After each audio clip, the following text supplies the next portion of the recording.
news updates by the Shipping Tribune. Here we bring to you the latest maritime daily news in a short form video format. Please subscribe for regular updates. Freight market scenario by Saigal Seatrade.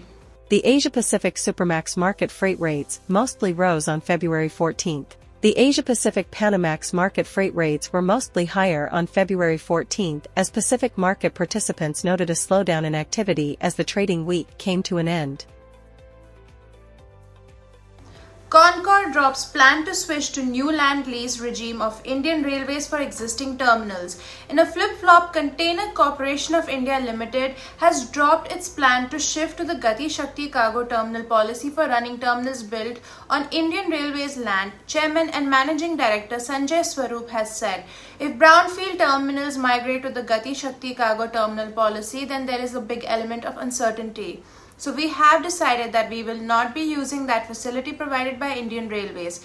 But for greenfield terminals built on Indian Railways land, we are going for Gati Shakti policy only, Swarup added.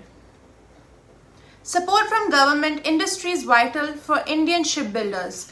Indian industries involved in exporting and importing cargo should change their approach and reach a consensus on building strong local shipping and shipbuilding industries in their long-term interest, said Takeshi Hashimoto, Chief Executive Officer of Japan's Mitsui O.S.K. Lines Limited, the world's second-largest fleet owner. Hashimoto's comments assume significance in the wake of a raft of announcements by Finance Minister in the budget to rejuvenate the two underperforming industries despite a long coastline and a huge market.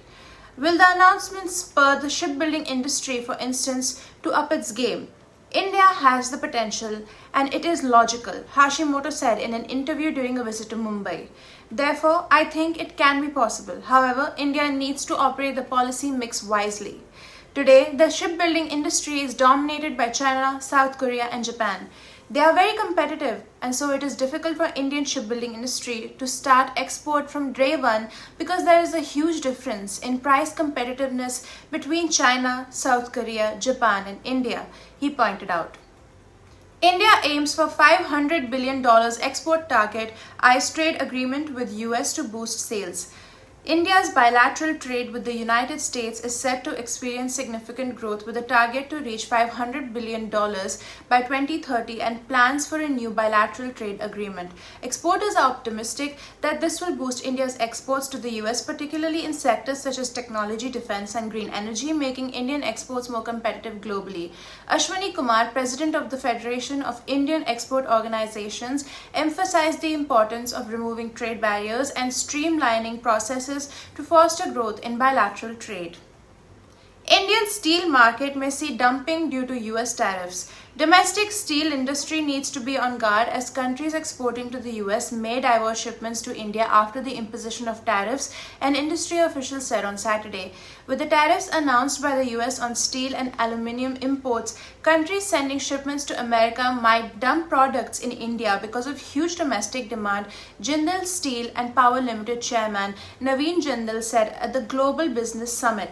So for that, Indian steel industry would have to be protected from unfair exports happening into India, he cautioned.